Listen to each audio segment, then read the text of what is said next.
সংবিধান সংস্কার পরিষদের জন্য বিরোধী দলীয় জোট শপথ নিলেও তা করেনি ক্ষমতাসীন দল ও স্বতন্ত্র প্রার্থীরা। বিশেষজ্ঞরা বলছেন, বিএনপির শপথ না নেওয়া মানেই সংবিধান সংস্কারের ভবিষ্যৎ অন্ধকার নয়। একজন বিশেষজ্ঞের দাবি, সরকার চাইলেই এই সংসদকেই সংবিধান সংস্কার পরিষদ হিসেবে ঘোষণা করতে পারে। আরো জানাচ্ছেন ফরহাদ ইবনে মালেক। সম্মানিত নেতৃবৃন্দ, জাতীয় নেতৃবৃন্দ, দীর্ঘ আলোচনায় গেজেট প্রকাশ ও গণভোটের পরও জুলাই সনদ মেনে সংবিধান সংস্কারের বিষয়টি অনেকটাই ঘোলাটে রয়ে গেল। এই সংস্কার চলতেই থাকবে। বিরোধী দলীয় জোট সংস্কার পরিষদের জন্য শপথ নিলেও তা করেনি সরকারি দল ও স্বতন্ত্ররা। পরে এ নিয়ে একটা ব্যাখ্যাও দিয়েছেন একজন বিএনপি নেতা।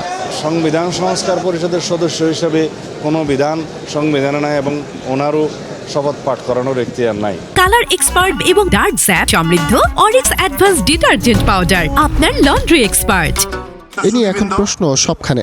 তবে কি জুলাই সনদ বাস্তবায়নে পিছিয়ে গেল বিএনপি? বিশেষজ্ঞরা বলছেন, সাংবিধানিক দিক বিবেচনাতেই পিছিয়ে গেছে সরকার। সংবিধান সংস্কার পরিষদে বিএনপি শপথ গ্রহণ করে যোগ না দেওয়ার কারণে সংস্কারের ভবিষ্যৎ অন্ধকারাচ্ছন্ন নয়, এটা সম্ভব। কারণ সংবিধান সংস্কার পরিষদ একটি মাধ্যম, সেই কাজটা কিন্তু পার্লামেন্ট করতে পারে, সংসদ করতে পারে। বিএনপি কিন্তু না করেনি, মানে সাংবিধানিক জায়গাটি তুলে ধরেছেন। এখন আমি যেটা দেখতে পাচ্ছি যে যেহেতু বিরোধী দল শপথ নিয়েছেন এবং সরকারি দল এখানে না করেনি, ওনারা বলছেন যে সংবিধানে অন্তর্ভুক্ত করে এই কাজটি ওনারা করতে পারবেন। সেটি কিন্তু সম্ভব। এই কথাটি কিন্তু ওনারা একেবারে উড়িয়ে দেননি যে আমরা শপথ নিব না। তবে গণভোটে হ্যাঁ জয়লাভ করায় এর বিপরীতে যাওয়ার কোনো সুযোগ নেই বলেও মনে করেন কেউ কেউ।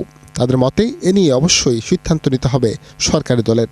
এক পর্যায়ে যদি বিএনপি মনে করে যে না, ঠিক আছে, আমরা এই পার্লামেন্টকে সংবিধান সংস্কার কমিশন পরিষদ হিসেবে আমরা রূপ দিব এবং 180 দিনের জায়গায় আমরা 1 বছর সময় নিব, আমরা রুলস অফ প্রসিজার ডেভেলপ করব, তাহলে সংবিধান সংশোধন করি, সেটা যেভাবে একটা ইঙ্গিত দেওয়া হয়েছে, সেটা যদি হয়, সেটা একটা রাজনৈতিক প্রক্রিয়ার ফসল, তাতে কোনো অসুবিধা নেই। জনগণ যে বিষয়টাকে সম্মতি দিয়েছে সেটা সংবিধানের কথা বলে না করাটা জনরায়কে উপেক্ষা করা এবং সেটা একটা সাংবিধানিকভাবে ভুল ব্যাখ্যা দেওয়ার চেষ্টা। ঐকমত্য কমিশনের সাবেক সদস্য ডক্টর বদিউল আলম মজুমদার অবশ্য মনে করেন, দ্রুতই সমাধান হবে এই সমস্যার। জুলাই জাতীয় সনদ সংবিধান সংস্কার আদেশে বলা আছে যে তারা দ্বিতীয় শপথ নেবে। তো যেহেতু দ্বিতীয় শপথ নেয় নাই, সেই নিয়ে প্রশ্ন উঠেছে। তো এখন আশা করি যে এই প্রশ্নের অবসান মানে মানুষের মধ্যে